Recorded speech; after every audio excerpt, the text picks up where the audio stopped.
Welcome to the NIIT webinar series, virtual forums designed to help educate and inform individuals and organizations about the services the National Institute for Innovation and Technology provides.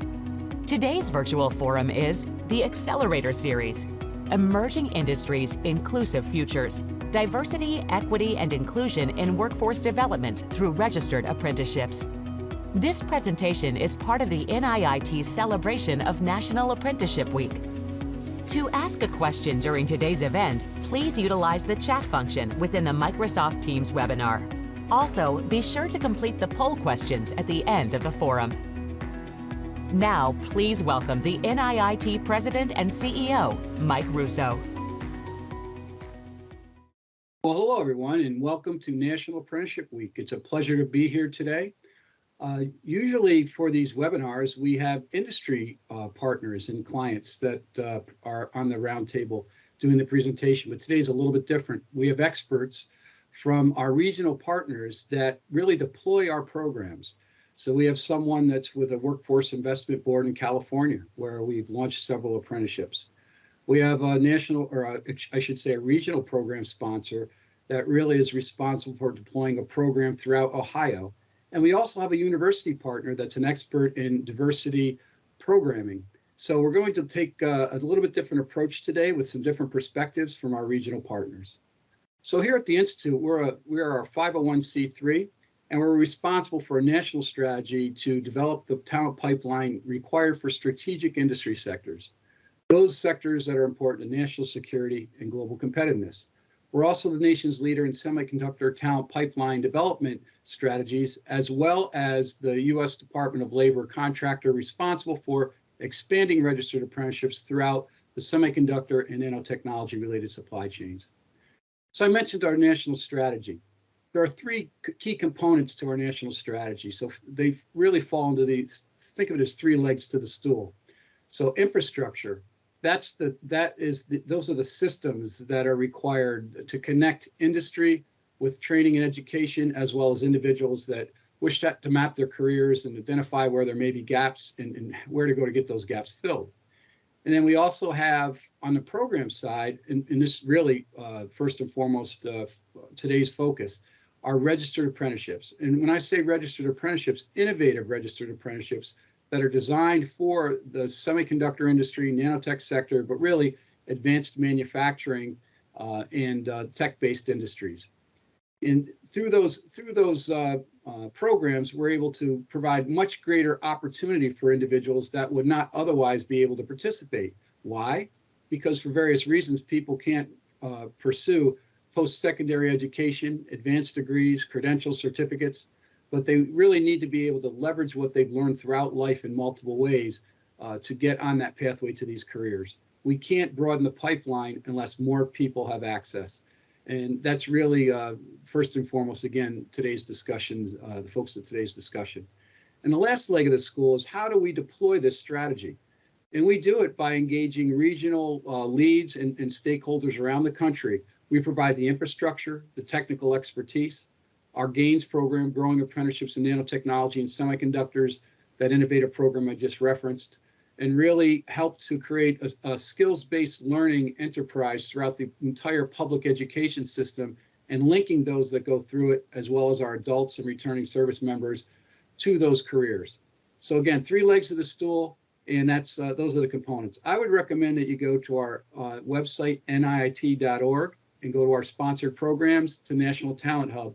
And then when you look at the National Talent Hub page, there's a link to a video there, and that really provides some good answers in about 5 minutes. It really pulls this all together.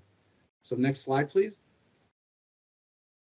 I just want to give you a quick update on our GAINS program. It's really been a little bit over a year since that contract was awarded. There had previously not been any such portfolio at USDOL. And since that time, we have about almost 80 programs that are in various stages of implementation. We have over 4,500 apprentices that have been committed to the program. And we have over 2,100 of those apprentices that have since been registered. And this is important, again, really points to today's discussion. We have an 83% DEI rate for those registered apprenticeships. We have 17 states that we're doing work in, and we have created a national network of community colleges and training providers that provide the required technical instruction for those programs. So that's our national network of training providers. And so our strategy is well underway. And without any further ado, I'd like to introduce the next slide, please. Martha Ponji. She is our Director of National Apprenticeships for the National Institute for Innovation and Technology. Martha, it's over to you. I think you're on mute. I take instruction very well. Thank you all, and thank you, Mike. A special thank you to all our guests who are joining us today as we continue our webinar series. Today's discussion will be about utilizing registered apprenticeship as a structure for diversifying the workforce and for increasing the equity of access to careers, not only in the semiconductor space, but to those in advanced manufacturing as well. The topic of diversity is really hot. Everybody's talking about it. And we have so many people who can tell you what DEI means, but I don't really believe that we've equipped those key stakeholders in these discussions with best practices and tools that will actually make those efforts effective and sustainable over the long term. Our conversation today will allow us to hear from practitioners in this space and to hear about potential challenges that may occur as we cast this much wider net to recruit talent, and to talk about the supports that are available or those that are being utilized currently that support both employers and potential apprentices. I think if you look at our panelists, it appears that they come from seemingly unrelated organizations.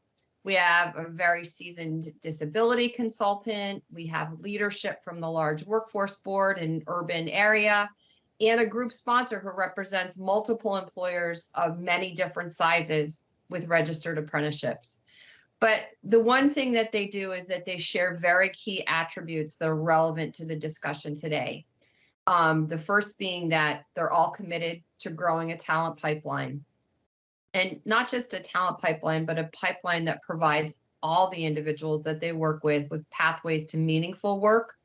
That work would have a life-sustaining wage, and that work also is part of a career, something that affords them the opportunity to grow long-term careers. They're all committed to utilizing registered apprenticeship as one of the viable solutions to successfully supporting this DEI work.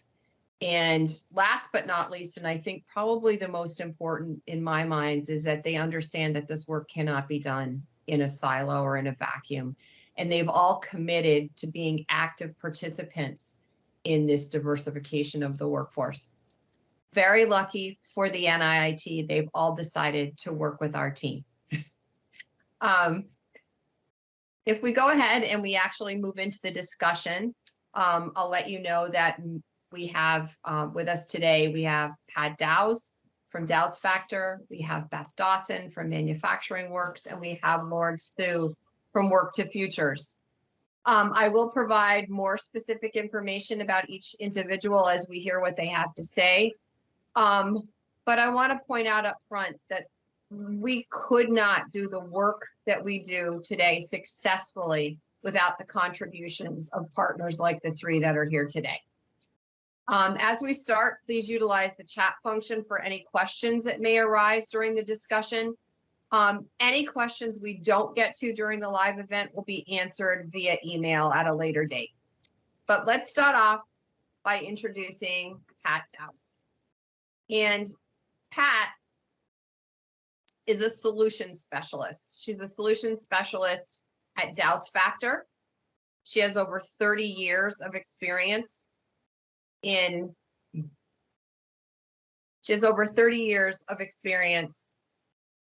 areas that support, excuse me, that support rehabilitation counseling, systems guidance, advocacy, workforce policy analysis. And she's done that work not only in New York State, but also nationally. As a solutions specialist, she often consults with local and state government agencies, grassroots advocacy, trade groups, manufacturers, like the ones that we support through Gains. And she helps to support opportunities for individuals who have disabilities to lead full and inclusive lives. Pat's firm Douse Factor connects people, professionals, organizations, not only to information, but tools, resources, and supports for their career and business success. She's recognized as a subject matter expert in this space nationally, and she comes to us with an MS in rehabilitation counseling from the University of Albany in New York State. Welcome, Pat, and thank you for agreeing to come and speak to us today. We're very lucky to have you and looking forward to what you have to share. Thank you, Martha. We had the pleasure of meeting almost at least 8 years ago, I believe, when we were looking at transformation activities for people with disabilities in the state of New York related to what once was known as a sheltered workshop. And we were measuring how we would encourage agencies and individuals who saw that as a workplace to actually engage and learn more about the manufacturing industry. So I'm very honored to be with you and the rest of your colleagues from NIIT. I want to thank the University of Rochester, the Strong Center for Developmental Disabilities, and our manufacturing partner, the Manufacturing Association of Central New York. All of us together with funding from the New York State Developmental Disabilities Planning Council, which is a federal funded agency, have decided that introducing the world of manufacturing is an important career choice for individuals, specifically with intellectual and developmental disabilities, but for any person who has some kind of learning challenge that would preclude them perhaps from following a typical career path. So with their support from the Developmental Disabilities Planning Council, they've encouraged us and they're supporting us with a grant fund to build what we call Advanced to Apprenticeship. It is a pre-apprenticeship program that offers basic manufacturing courses, one working with our career tech education system in Rochester, New York, and the other is the Mohawk Valley Community College, both of whom are regularly and ongoingly providing manufacturing instruction in different areas. So we were lucky, I wouldn't say lucky, we were technically astute in figuring out how to create partners with these two fine institutions. What we've then brought to the table is looking at how we are introducing universal design learning to access the apprenticeship work opportunities in those two regions of New York. Rochester being a very, very strong center of technology with RIT and some of the other university supports that are there.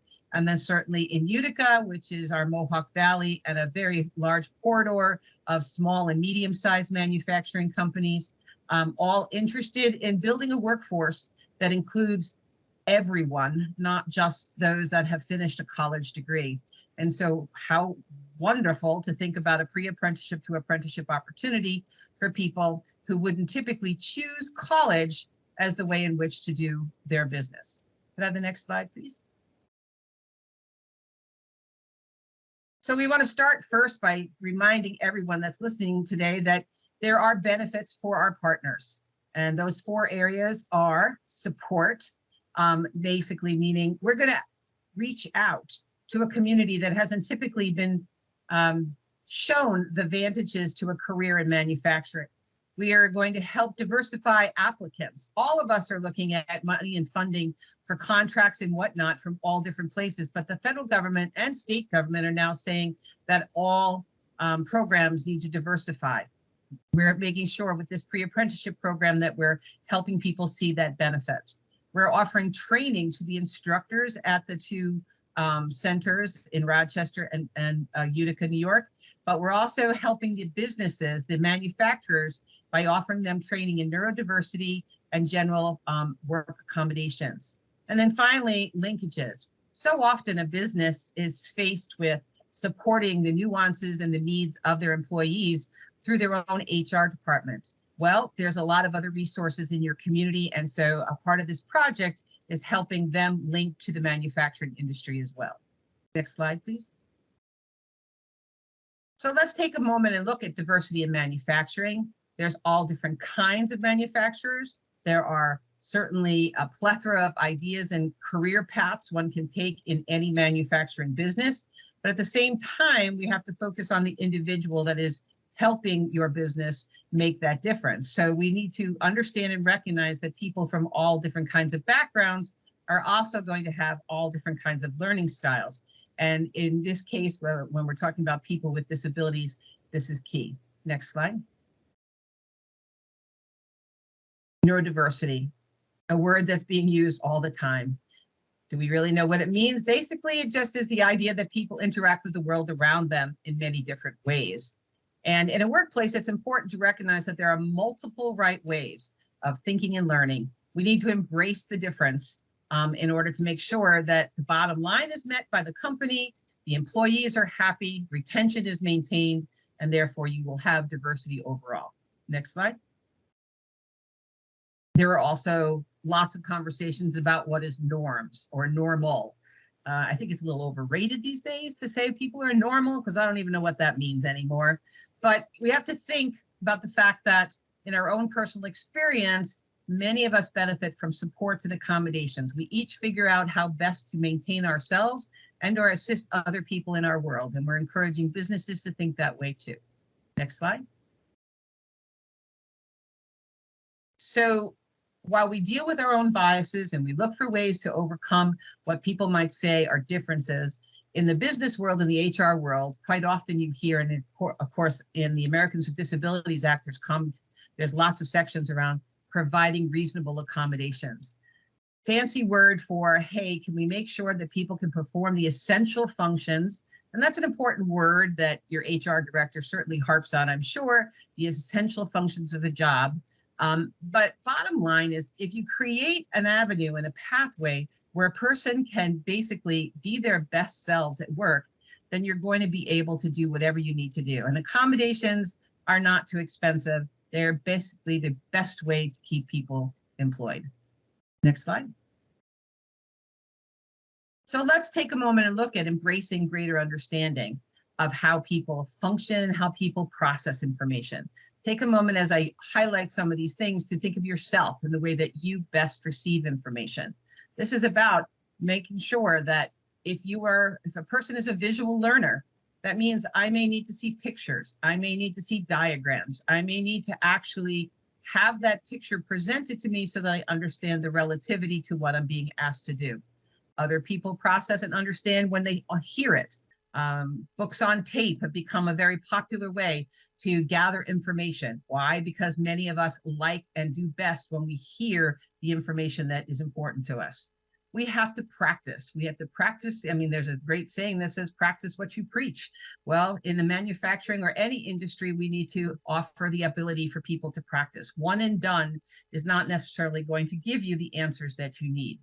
Repetition becomes important. We needed it when we were little. We need it as we get older. And certainly if you have an older generation working for you, which we see happening in manufacturing, learning new tasks are going to require repetition.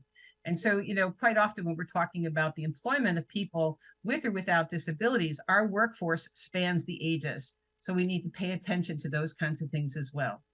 Reading and doing become two other ways that we need to make sure that we are giving people information. Modeling, certainly in an apprenticeship role or an apprenticeship job opportunity, we offer a mentor. It is valuable and has been valuable across the ages because basically someone gets to watch someone else do it, but also then can have it modeled for them so that less mistakes potentially are on the way to do things. Feedback, a comfortable place sometimes not, depending on the way in which you provide it and you present it. Even presenting feedback in all of these different ideas is going to be important as well. And then obviously, or maybe not so, but multimodal, meaning don't think you're just going to do one of these things. We're going to have to figure out how to make a collective package that makes a difference for individuals as you get to know them. Next slide. So we just talked about processing and receiving the information, but how do we actually communicate it? We have written communication, we have spoken communication, we have abstract communication, and we certainly have concrete. Each one of these is important to the operation of a business, to a way of life. However, how do you make sure that the diversity in your communication styles is meeting the expectation of that comprehension and processing that we were just speaking about a moment ago? I would honestly just go right to the concrete as much as you can in any situation and what you're doing. Be concrete. You will be better off in actually getting across the points that you need. Too often we get flowery and we use language that is not as what they call now plain language. Plain language is simple, with so many people not only speaking just English, English is a second language. It's become a regular thing in any of our high schools by the diversity of who we are as a nation these days. But there's also ASL, American Sign Language, and understanding how to create those kinds of integrated opportunities as well will be important. So communication and communication styles become something, yet again, that a business has to pay attention to. And how can we do that? We're helping these businesses that are involved in A2A to actually understand these things. Next slide. We are also working to help the businesses think about mentors and managers and how to train them and offer them the opportunity to be the resource during a shift. If people are used to one kind of style of communication, if there's a shot that you can always give them the same person, that's wonderful. In our shortage, sometimes we may not be able to do that, but it's certainly something to shoot for. And someone available to clarify the unspoken work rules. I worked with an individual, not in this project, but in another situation, and she was telling me how she hadn't taken a break. And I'm like, what do you mean you didn't take a break? You're supposed to have a break. Well, the policy that she was given told her that the only written word she read, was about someone who was actually a full-time permanent person, and she was a temporary person, so she was not entitled to a break. Do not assume that what is written can be perceived with a gray area. If it needs to be more explicit and concrete, we encourage you to do that, and that's what we're teaching our program people. Next slide. Universal supports. Again, a very universal term, but indeed figuring out ways to actually create better communication. Here you see a board that actually puts names of everything, but also a picture of something. Remember back from the earlier slide, being multimodal only increases the opportunity for someone to understand it and not forget it.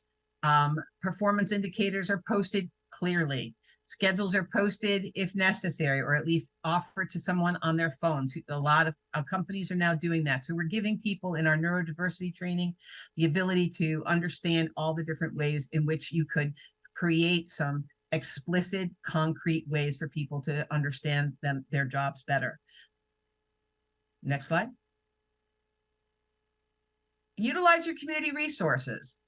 The very last piece to this is what we're telling businesses, that are not alone. All of this information that I've just shared with you may be brand new to a brand new business owner. We're not sure, but in the businesses that we're working with in Rochester and Utica, luckily, that's not necessarily the case. But have they ever worked with a vocational rehabilitation agency? Do they know that there are ways in which to help themselves work with these individuals, job coaches, pre-screen candidates?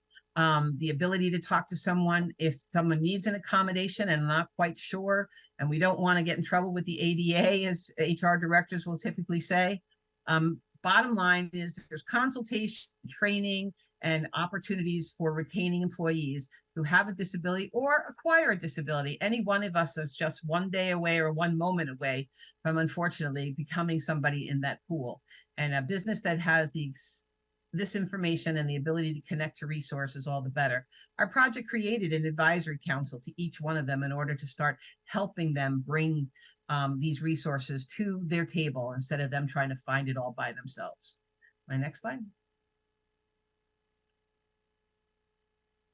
And this, if you're able to screen it, but I know we're going to probably send out this slide deck to everyone, is our really neat website that describes all this great stuff that I was just sharing with you and all the resources that have been provided in our project. Thank you, Martha, for the opportunity. Thank you, Pat. That was great information. And yes, we will be sending this out via email at a later date, so you will have the opportunity to use that QR code. A couple of things, just Pat, that just come to mind are, thank you so much for sharing great information. But for those of you who are looking at, advanced to apprenticeship, this is a pilot. This is something that we hope to bring not just to New York State, but as a national model. We've been very, very fortunate to work with teams across New York State who have helped us and who have, like my three speakers, been active participants in helping us to build something and then refine as we move forward. So I really appreciate that. But I think if I've learned anything from working with Pat over all these years is that there isn't one of us who doesn't interact differently with the world. So I think we all have to learn how to best communicate and best teach so that as we bring new individuals into manufacturing, they have the tools to be successful. So thanks again, Pat. My pleasure. With that, I'd like to introduce Lawrence Thu. Lawrence is the Strategic Engagement Manager, big name, at Work to Futures in San Jose, California. And I've had the pleasure of working with Lawrence and his team on the California Apprenticeship Initiative, which to date probably has the highest level of diversity of any program we've run so far. We had over 90% of the individuals who are engaged come from underrepresented communities. So that's really exciting. But Lawrence is the lead of the workforce developments team that is responsible for labor market analysis, business engagement, but that includes earn and learn opportunities. And we really appreciate that. Before he formally joined the staff, he served as part of Work to Futures advisory board on special projects. He did grant funding, led the creation of the cohort training programs. And because he was so good at that work, they said, please come and work for us full time. We need you on our staff. Prior to joining Work to the Future, he actually spent 20 years in leading the support of nonprofits in the arts field in the Santa Clara County and San Francisco Arts Commission. And he's very active in the community still as a community and professional actor. All I can say is that I'm glad that you brought your talents to us, because we truly appreciate what you've been able to share with us. And I know that our participants today are going to be interested in all the things that you have going on in California, but again, things that can be replicated across the country in support of those individuals who want to come into advanced manufacturing. So please welcome Lawrence, and thank you again. Martha, thank you. Thank you so much for having me here and for including us in your initiative here in Santa Clara County. I'm going to run through a number of slides very quickly, just to give the audience and everybody tuning into this webinar a sense of what this community is like from a demographic labor market perspective. As Martha said, next slide, please. I'm the Strategic Engagement Manager here for Work to Future. My unit covers business engagement and services, labor market intelligence. We also are the governance support unit for the organization, and we dabble in the occasional strategic partnership, like the one that we're engaged in now with NIIT and the SEMI Foundation and a bunch of companies down here in Santa Clara County. Next slide, please. As Martha mentioned, we are the Workforce Development Board for about 2/3 of Santa Clara County. And for folks who are not familiar with us geographically, we're the large county at the southern end of San Francisco Bay. And we are the birthplace of what's called Silicon Valley. We're about 2 million people in this county. And over time, Silicon Valley has spread up the peninsula in the direction of San Francisco. So when people talk about Silicon Valley today, they're talking basically about two counties that constitute about 3.5 million people or so. We serve at Work to Future 8 cities in Santa Clara County. That makes about 2/3 of the county and about 1.3 of the 2 million people in Santa Clara County. We're headquartered in San Jose, the largest city in Northern California, and we're administered by the city of San Jose. So I serve the pleasure of the Workforce Development Board, but I'm actually an employee of the city of San Jose. Next slide, please. Here in the Valley, we have two industry sectors that are dominant in terms of employment. The largest is the private service providing industry, which employs 8,500,000 people here in Santa Clara County. They don't all live in Santa Clara County. We have a fairly significant commute in rate, but most of them do live here in the county. Professional and business services makes up the largest portion of this sector, and within that, professional, scientific, and technical services makes up the largest specific industry, which will come as no surprise because most of those folks actually are Silicon Valley. Also very large here is healthcare. We've got a lot of people to support, and the healthcare and social assistance industry employs something like 150,000 people on any given day here in Santa Clara County. The other very large employment sector here is goods producing, that is to say, manufacturing by and large. And within manufacturing, really advanced manufacturing makes up the bulk of goods producing activity here in Santa Clara County.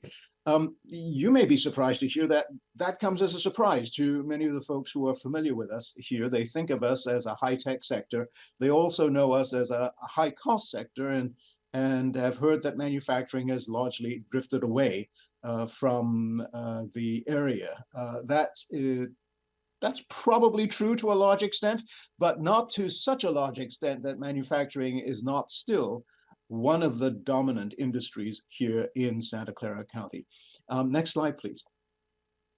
So we're thrilled to actually be engaged with NIIT and its partners around this apprenticeship initiative in the advanced manufacturing sector in semiconductor and nanotechnology related industries.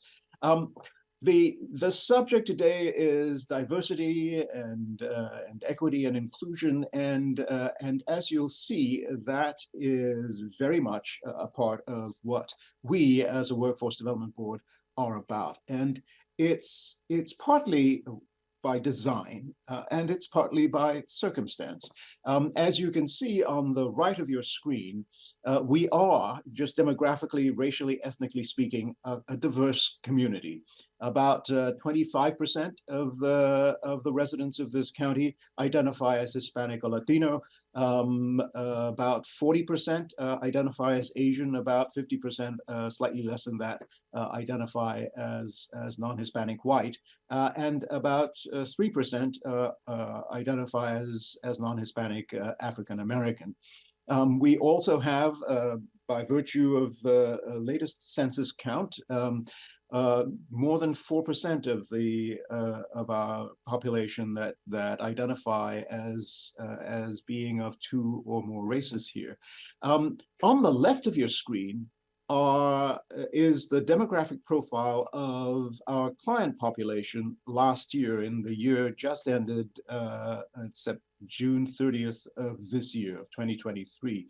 And as you can see, as diverse ethnically and racially as our county is, our service population is actually even more weighted towards the non-white communities. Nearly half of the individuals that we serve coming to us looking for assistance in joining the labor market, job seekers, identify as Hispanic or Latino. Fully 15% identify as African American, Black residents of the county, a significantly larger proportion than African Americans constitute in the resident population here.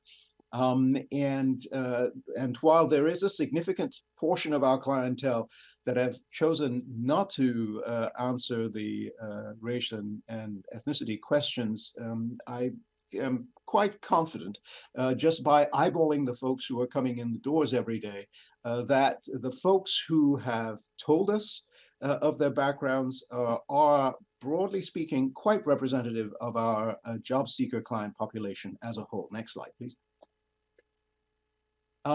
You'll also see that this is on this slide, a fairly well-educated community, Santa Clara County is, and you'll see that our client population, again, is quite distinct from that. Better than half of the county's population above the age of 25 have at least a bachelor's degree. About a quarter of them actually have a master's degree or greater. In our client population, the folks who come to us looking for help entering the job market or trying to expand their career and earning possibilities, only 17% tell us that they have a bachelor's degree. Only 9% have a more advanced degree than that. Fully 50% of our client population have a high school diploma or equivalent as their highest level of educational attainment. And if you look all the way to the right in these four columns, this is an indication of what the minimum education requirements were in job postings in Santa Clara County in the month of September. And as you can see, the folks who come to us looking for work and looking for help finding work or improving their employment prospects from an education perspective are quite significantly out of sync with what the market appears to be looking for here in Santa Clara County. Again, as the heart of Silicon Valley, it's not a surprise particularly that job opportunities here tend to lean so heavily in the direction of higher education. That puts folks with lower educational attainments at a significant disadvantage here. Next slide, please. Thank you. That plays out in the earnings here in Santa Clara County. We are known as a fairly wealthy community. In fact, just published today, I believe, was the listing of the top 100 zip codes in terms of property values, and 16 of them are here in this area. That's a frightening number. I don't actually have another way of saying it, because it reflects the reality here, which is that it is very expensive living here. The median household income measured in 2021 dollars here in Santa Clara County is $140,000. The median individual income is $54,000. So a couple of things that tells you immediately. One, households here tend to be comprised of multiple earners. And then what you cannot tell from looking at this number is that the median income for individuals in this county is actually below self-sufficiency income. So self-sufficiency income in this county for an individual, so for a single individual household, is about $56,000, $57,000 a year. And as you can see, median income for an individual in this county is just $54,000 a year. So couple that with the client population that we serve on the job seeking end, who have, relatively speaking, low educational attainment, we've got significant challenges that we're working with. Next slide, please. So just to drive home this point, one more really encouraging piece of it, well, not encouraging piece of information, one more reflection of the challenge that so many of our residents grapple with every day here in Santa Clara County. Fully a quarter of households in this county have incomes that are below what the United Way of California calls the real cost measure for this county, which is roughly speaking the equivalent of self-sufficiency income. So 1/4 of households in Santa Clara County have incomes that are less than self-sufficiency or less than the real cost measure. If you let your eye cross to the right across the screen, you'll see, again, not particularly surprising, that the lower the educational attainment level of an individual, the more likely he or she is to have an income that's significantly below real cost measure or self-sufficiency. Folks who have only a high school diploma or its equivalent as their highest level of educational attainment, more than half of them have incomes that are below real cost measure. And if you take a look at the distribution of income by ethnicity, you'll see that Latino households comprise the largest proportion of households that have incomes below self-sufficiency here in Santa Clara County. So the Hispanic Latino residents make up about a quarter of our population here, but fully half of Latino households in Santa Clara County have household incomes that are below what it takes to reasonably afford to live here. This is the reality that we are grappling with every day. Thank you, and we can leave the slides now, I think.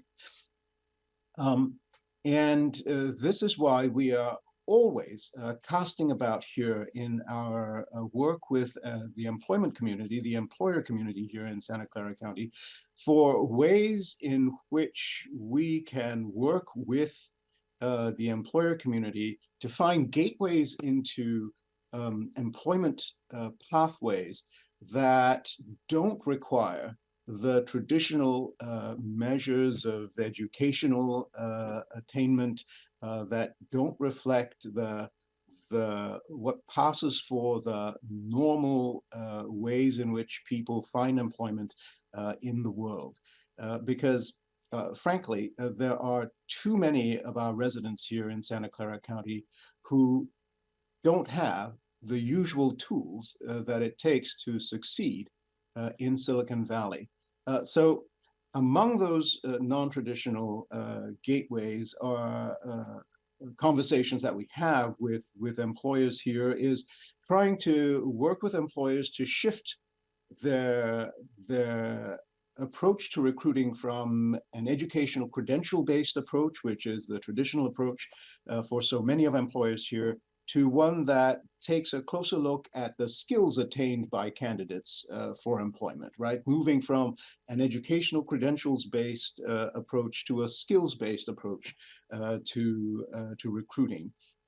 Another is trying to develop earn and learn opportunities so that folks with very low incomes actually can afford the opportunity to learn the skills that they need to thrive in this marketplace. Because frankly, and we see this every day with so many of the clients that we work with, their earnings are so low that it's extraordinarily difficult to afford to set aside the time to immerse yourself in learning new skills, in learning the skills that the marketplace is demanding. So earn and learn opportunities are absolutely crucial, we are learning, to try to facilitate better opportunities for folks coming from low-income backgrounds to be able to actually build the personal asset base, if you will, in terms of skills, to be competitive in the market here. So one of the things that we actually invest a significant amount of our training dollars in is actually providing for earn and learn opportunities. And that is where our intersection with the Semiconductor Apprenticeship Initiative that NIIT is helping to lead here in Santa Clara County was just so serendipitous, if you will.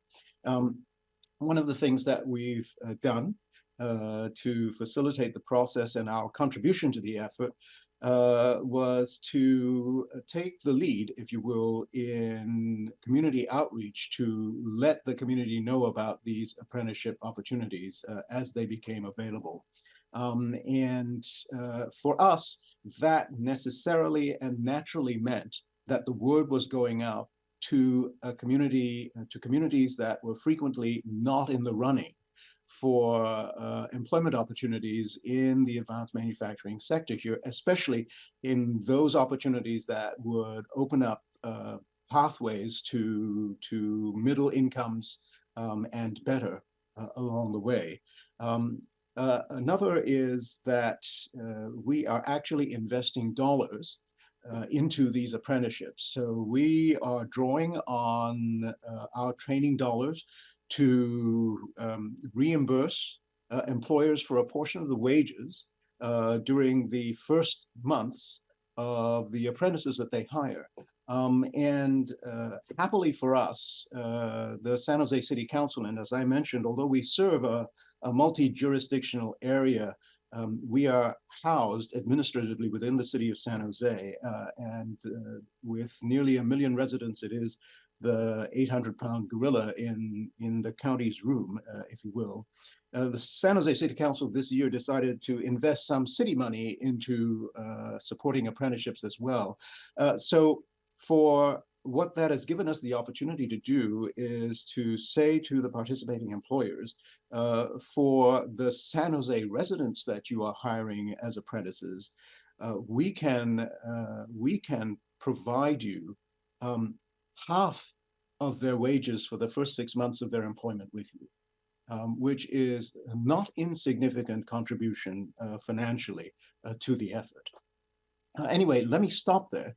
I know there's a lot more ground to be covered, and there'll be questions coming up later as well. That's great. Thank you so much. I really am, we're blessed to have partners like this who have leveraged resources in their community to make sure that those individuals who do not have the access to leave a job and go to training are building learn and earn models in their community so that our employers get the talent that they need and a structured program to help to do that training. And Beth Dawson, who's our next speaker, she's living that model. She's one of one of our partners nationally, and she has a exponentially growing program in Ohio. So Beth is the apprenticeship director at Manufacturing Works. She's been a workforce professional for over 2 decades, and she is passionate about leading efforts that direct community building efforts and that support post-secondary education, social justice. She's terrific to work with, and I've had the opportunity to do more than one project with Beth that included individuals who really would not have opportunities to be successful in this world without the efforts of organizations like Manufacturing Works and people like Beth. So welcome Beth to the table, and let's hear some great news from her, please. Thank you so much, Martha. Thanks for having me. I want to thank Martha personally because a few years ago when we met, although I have got a couple decades of workforce development experience, I was new into the apprenticeship space. So Martha graciously became one of my mentors, and I appreciate that. We'll move really quick here because I know we're running out of time. So we can go ahead to the next slide, please. I just want to tell you a bit about Manufacturing Works. We are an economic development organization. We're membership based. We represent about 1,400 manufacturing companies across Northeast Ohio. We support manufacturers in workforce development, manufacturing technology, networking, and even growth and transition for companies that are looking for a succession plan and looking to sell their business. We consider ourselves to play the role of trusted advisor. So when we go into a manufacturing facility, we're going in and we're saying, how can we help? And 9 times out of 10, we can reach into our network and we can find solutions. And when we can't, then we develop programming to meet the needs of our member base. Next slide, please. Workforce development is a very important part of our programming. It's been around as long as our organization has been around, which is about 35 years. Next slide, please. Our oldest workforce development program, we've been in Max Hayes High School in the city of Cleveland for more than 20 years. The Cleveland School District is, it struggles, I'll just be honest. Education attainment for folks in the city of Cleveland has been low as long as I've been in workforce development. So these CTE programs that are standing up within the school district allows young people to be exposed to the trades. Where can they see themselves? What trade might they see themselves? So we've got students at Max Hayes that are in welding, maintenance, and machining. We provide them with opportunities for job shadows, internships, and pre-apprenticeships. More recently, we have partnered with 2 additional vocational high schools to certify their high school programs as pre-apprenticeships in order to build the talent pipeline. Go ahead, next slide, please. A couple years back, we did a pilot program for an adult pre-apprenticeship. So when you look at the city of Cleveland and even Cuyahoga County as a whole, the available workforce is largely Black and brown. And we know that manufacturers are largely a white male dominated industry. And so in our efforts to diversify manufacturing, and particularly apprenticeship programs, we started this adult pre-apprenticeship pilot. The recruitment for this was very much grassroots. We partnered with an organization called the Cleveland Clergy Coalition, which is about 35 Baptist churches across the city of Cleveland. And the way they serve us is, first of all, recruiting folks within their congregations. I think most of our pre-apprentices came to us that their grandmother or their parent or a family member was a part of the congregation and said, hey, here's this great opportunity. The other thing that the Cleveland Clergy Association was able to do for us is provide transportation. So they've got church vans that sit vacant Monday through Friday, and they take those church vans and they pick people up in hubs in poor sections of the city of Cleveland, and they drive them to manufacturing hubs and take them to work. They did this for our pre-apprenticeship program, and it worked out beautifully. Next slide, please.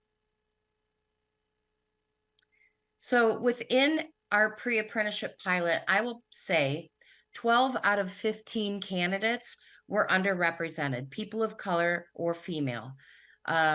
Probably 6 of those 15 were returning citizens. 3 of those individuals were homeless. We had 1 former foster youth. So we had really heavily barriered individuals in this program. We had 2 individuals that were incumbent workers, that their companies saw the benefit of putting them into this pre-apprenticeship program in order to get them directly into a registered apprenticeship upon completion. This young lady, Patrice Scott, came to us.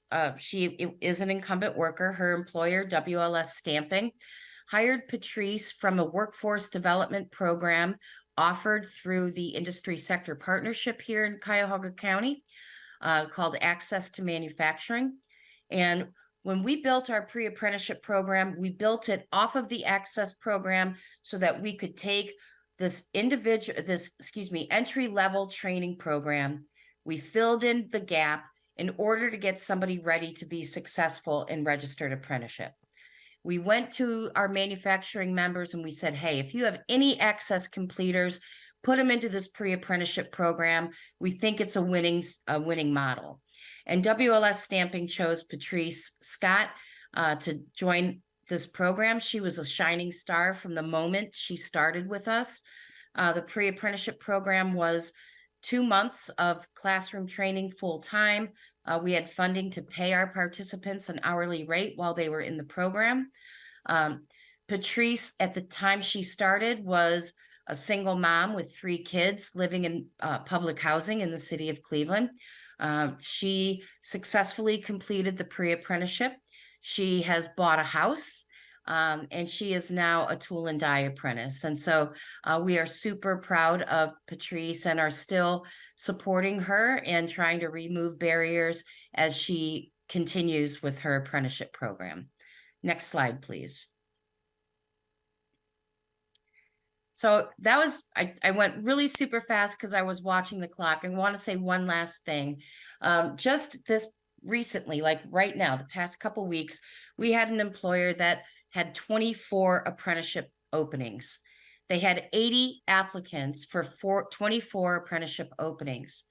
They screened the applicants and then they administered a mechanical aptitude test. And only 9 of the individuals were able to successfully complete the aptitude test and enter into the registered apprenticeship. And I think that's really relevant to this conversation because it's indicative of what the literacy level is of people in the city of Cleveland. What I love about this organization is that they immediately, okay, we identified these 9 people. We're putting 8 people into a pre-apprenticeship program. And now what we're doing is we are working with a literacy partner to bring in literacy training for all of the employees at this company over all 4 of their sites, because we really believe this is the only way that we're going to be successful in our efforts, particularly in an urban community that is heavily buried due to poverty. And now I'll stop, and I want to thank you very much for giving me this opportunity. Oh my gosh, Beth, I'm still tingling. I'm still tingling. You had 2 amazing success stories. The first is it just melts your heart to know that someone has been able to, through this learn and earn model, be able to buy a house and, work out of poverty. And now her experience will be shared with her own children and her community. And so they will see what this manufacturing job has allowed her to do.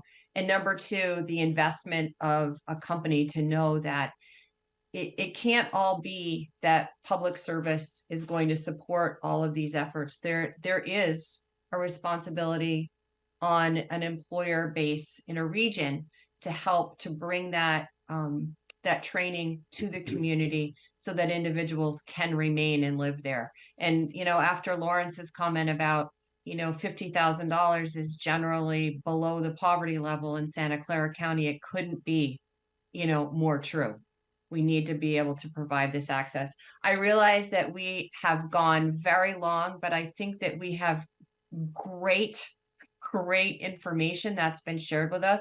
If you're able to, I'd love for you to stay 5 or 10 more minutes and hear some more from our team. And for those of you that perhaps had questions and they did not have the opportunity to get answered, please know that those questions will be answered and that they will be delivered out to you via email after the session is over. But I have just a couple really quick questions to ask of my my panelists, and I think each of you probably should have an opportunity to answer.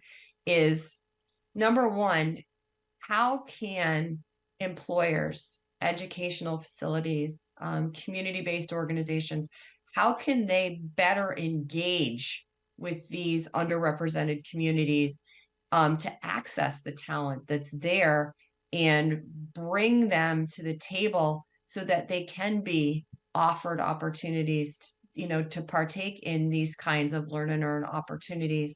And secondly, is what advice would you give to an employer or to a job seeker or to organizations you work with for what's the first step to implementing a DEI strategy that is truly going to be effective in recruiting, upskilling, and retaining, because all 3 things are vitally important to this effort.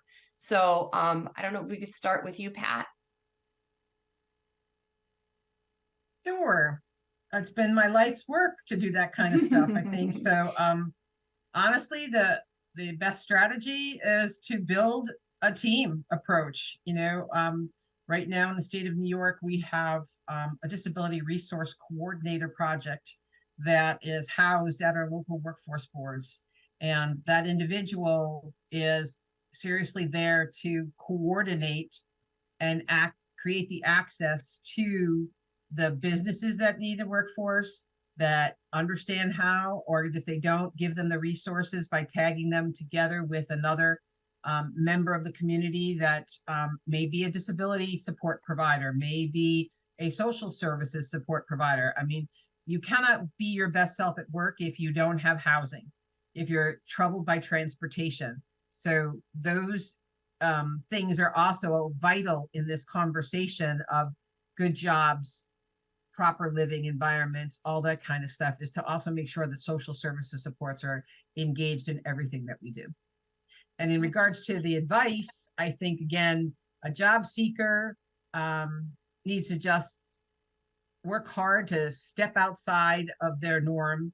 We engage a lot of religious environment, you know, churches and synagogues and mosques and whatever your faith-based opportunity is. Many of them are also seeing the need to be connected to the employment world to make sure that that barrier, if there is any, is broken down, or at least put into bite-sized pieces that can address the needs of the individuals in their communities. Oh, that's great. All good stuff to share. And you are truly practicing what you preach, because you do bring that team environment. I've been lucky enough to be on those teams. And, you know, as I said, Pat's work is a pilot in New York State.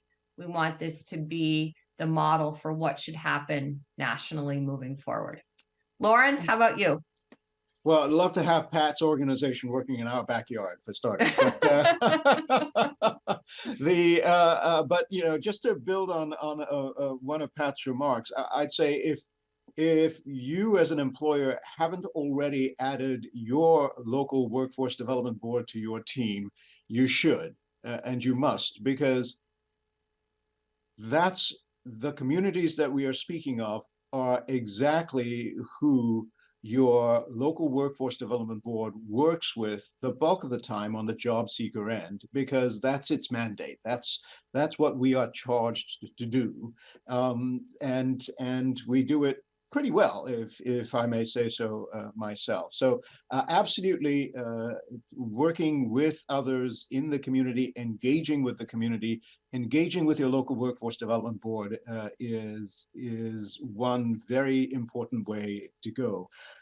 And then with respect to the second question, I think it's also incumbent upon employers to be thinking about recruiting differently, right? So if you're wanting to shake up the character and nature of your workforce, you can't just be relying on the way that you've been doing recruiting for 50 years or 25 years or 100 years, however long your business has been around.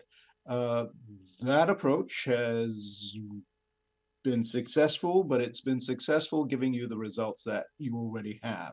And if what you're looking for is a different result, if what you're looking for is a result that is more inclusive of your community, then you also need to take a look at what you're doing on the recruiting end itself, on the qualifications that you're looking at and for, on the networks that you're engaged with, on the way that you speak with your community, and all of those things need to be a part of the change making that's going to happen.